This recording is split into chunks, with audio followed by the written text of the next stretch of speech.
Tanpa basa-basi, Aji pun segera meminum segelas air putih yang disuguhkan untuknya.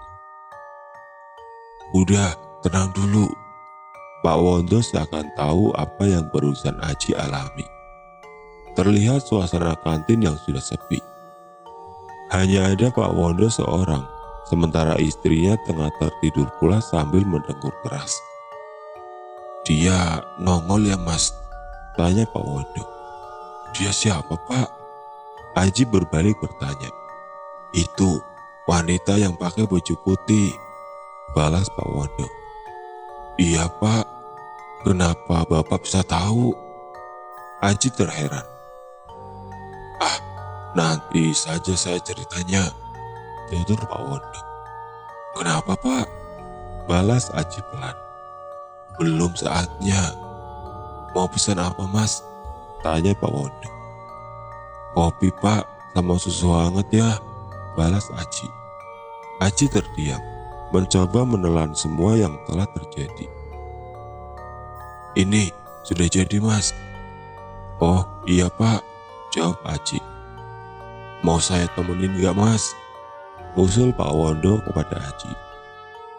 "Ah, enggak, Pak, makasih," jawab Aji setengah ragu. "Ya sudah, hati-hati, Mas. Jangan lupa baca doa. Dan sepertinya Mas ini bakal lama di sini," ucap Pak Wondo yang membuat pikiran Aji semakin tidak karuan. Dengan ragu, Aji pun melangkah meninggalkan kantin. Sementara Pak Wondo tampak terus mengawasinya.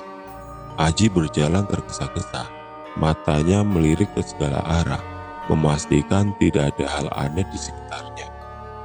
Setelah cukup lama, akhirnya terlihat Pak Doni yang masih duduk termenung, segera menghampiri untuk melegakan suasana. "Ini, Pak, susu hangatnya." Aji menyodorkan gelas susu kepada Pak Doni, namun ia hanya diam. "Pak," tanya Aji. Pak Doni masih diam 1000 bahasa. Aneh pikirnya, Pak Doni nampak pucat, bibirnya memutih seperti kekurangan darah. Dengan rasa aneh dan enggan sebenarnya, Aji memaksakan untuk duduk di samping Pak Doni yang masih terdiam. Terlihat sangat kaku, tanpa ekspresi dan gerakan. "Kok lama-lama ngeri ya?" Batin Aji merasakan aura dan suasana sangat berbeda di samping Pak Doni. Tak ada yang bisa Aji lakukan atau bicarakan karena Pak Doni yang diam membatu. Aji pun ikut termenung dalam derap sunyi malam. Hanya suara serangga yang kini terdengar di telinganya. Suara langkah kaki membuyarkan lamunannya. Aji termangu heran. "Ah, rupanya Pak Doni. Tapi tunggu dulu, bukannya Pak Doni dari tadi ada di sampingnya?" "Lah, Pak, dari mana?" tanya Aji heran. "Dari kamar mandi, Mas. Buang hajat. Mules karena makan tadi." "Mas udah dari tadi ya nungguin?" tanya Pak Doni kepada Aji. "Ah?" Aji terkaget. "Tadi bukannya Bapak ada di samping saya?" "Ah, orang saya baru saja dari toilet kok. Pas Mas jalan ke kantin itu, saya juga langsung buru-buru ke toilet. Soalnya mulus banget. Ini baru saja balik." Pak Doni menjelaskan sambil duduk di samping Aji. Mendengar penjelasan tersebut, Aji hanya terdiam. Tidak bisa bersuara apapun.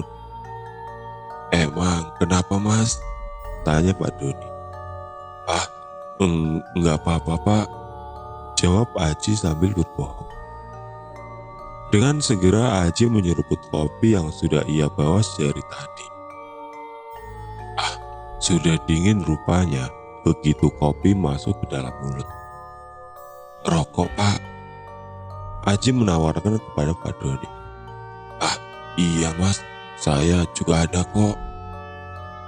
Baik Aji maupun Pak Doni, tidak ada yang tertidur semalam ini. Mereka terus terjaga dengan obrolan dan asap rokok yang mengepul di udara. Azan subuh mengagetkan mereka berdua. Lah, udah subuh aja sih Pak? Iya Mas, gak kerasa ya, jawab Pak Doni. Sebentar ya Pak, saya mau lihat keadaan istri dan anak saya dulu, terang Aji kepada lawan bicaranya. Iya silakan Mas. Aji pun masuk dan mendapati istri serta anaknya masih terpejam. Mungkin sedang istirahat, pikir Aji dalam hati. Aji kembali keluar kamar. Ayo Pak, kita sarapan dulu, ajak Aji kepada Pak Doni. Ayo Mas, saya juga lapar lagi. Setibanya di kantin, Aji melihat Pak Wondo tengah tertidur. Kini istri dari Pak Wondo lah yang berjaga. Aji dan Pak Doni pun memesan makanan yang sepertinya baru saja matang. Wah, kebetulan dapat yang angetan, ucap Pak Doni. Singkat cerita, pagi menjelang, Pak Doni pun izin untuk pulang karena ada kesibukan yang harus ia kerjakan. Aji sangat berterima kasih atas segala bantuan dan waktu yang telah Pak Doni lakukan untuk Aji dan keluarga kecilnya. Kini Aji tengah berada di dalam ruangan di mana istrinya dirawat, menunggui dan mengelus rambut dari istrinya tersebut. Perlahan, jari Desi mulai bergerak, tanda ia sudah bangun. Mas Aji, kata yang Desi ucapkan ketika melihat suaminya tersebut. Iya dek, Mas ada di sini. Makasih Mas, udah mau nemenin aku, ucap pelan Desi. Tidak terasa Aji menitikan air matanya. Mas yang harusnya berterima kasih karena kamu sudah berusaha untuk anak kita, untuk dirimu, dan untuk saya juga. Terima kasih. Aji tidak mampu menahan derai air mata bahagianya. Ia segera memeluk erat istrinya tersebut. Selang beberapa lama, dokter datang untuk memeriksa. Aji sedikit mundur untuk memberi ruang kepada dokter untuk mengecek kondisi istrinya tersebut. Gimana dok? Tanya Aji. Belum Pak, mungkin baru bisa pulang beberapa hari ke depan. Bayi Anda pun demikian. Istri dan bayi Anda harus mendapat perawatan semaksimal mungkin untuk menjaga kondisi tubuhnya. Nanti saya panggil suster suruh ke sini untuk memenuhi segala apa yang dibutuhkan. Saya pamit dulu Pak, ucap tegas dokter tersebut. Setelah mendapat kabar tersebut, Aji langsung menghubungi temannya si Ferdi. Aji meminta tolong untuk dibuatkan surat izin karena dalam beberapa hari ke depan Aji tak bisa masuk bekerja seperti biasa dikarenakan sedang menemani dan menjaga istrinya. Walaupun Ferdi ini orangnya brengsek, tapi hanya dia yang bisa Aji andalkan saat ini.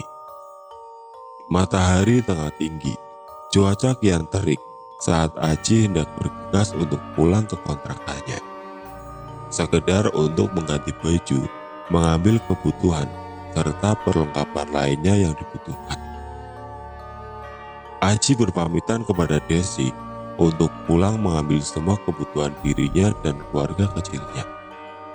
Dari rumah sakit, Aji harus menaiki angkot yang lumayan jauh perjalanannya untuk bisa sampai di mana ia tinggal. Ketika waktu sudah menunjukkan jam 2 siang, Aji sudah kembali ke rumah sakit. Segera menuju ruangan di mana tempat istrinya berada. Tidak banyak memang yang ia bawa, hanya ransel seukuran sedang, tempat ia membawa semua perlengkapan. Setelah cukup lama masuk ke dalam ruangan, Aji diserang rasa kantuk yang luar biasa. Wajar, karena semalam suntuk, ia belum memejamkan mata. Terus terjaga untuk memastikan keadaan keluarga tetap baik-baik saja. Aji tertidur di lantai di pojok sebelah kanan tepat di mana Desi dirawat di atas kasur rumah sakit. Aji tertidur hanya berbantalkan lengan karena rasa kantuk yang begitu dalam. Jam 17.50, Aji dikagetkan dengan suara dering dari HP yang ia letakkan di samping kanannya. Rupanya, ada panggilan masuk dari Pak Doni. Pak Doni mengabarkan jikalau malam ini ia tidak bisa menemani Aji di rumah sakit karena ada pekerjaan yang belum terselesaikan. "Oh, iya nggak apa-apa Pak, terima kasih," ucap Aji mengakhiri telepon. Azan maghrib berkumandang. Aji bangun untuk menunaikan kewajibannya. Terlihat istrinya sudah sadar. "Gimana keadaannya, Dek?" tanya Aji kepada Desi. "Alhamdulillah sudah baikan, Mas," jawab Desi pelan. "Ya sudah, Mas mau sholat dulu ya." Aji pun berjalan keluar untuk mencari musola. Di musola, Aji bertemu dengan Pak Wondo. Selepas sholat, Pak Wondo dan Aji saling mengobrol sembari menunggu waktu isya. Mas, ketemu lagi," ucap Pak Wondo ketika bertemu dengan Aji. Bapak, apa kabar?" "Alhamdulillah baik Mas," jawab Pak Wondo. "Gimana Mas, keadaan istrinya?" Pak Wondo menanyakan kabar Desi, istrinya Aji. "Anda benar Pak, saya harus menginap di sini selama beberapa hari," ucap Aji. "Ya mungkin sudah jadi takdirnya Mas," balas Pak Wondo. "Saya pesan sama kamu harus tetap tersadar, kuatkan iman, jangan banyak melamun saat berada di sekitar ruangan itu." Pak Wondo menimpali. "Ruangan mana Pak?" tanya Aji. "Tempat di mana istrimu dirawat. Kamu harus selalu waspada," tegas Pak Wondo. Aji menjadi heran atas ucapan Pak Wondo barusan.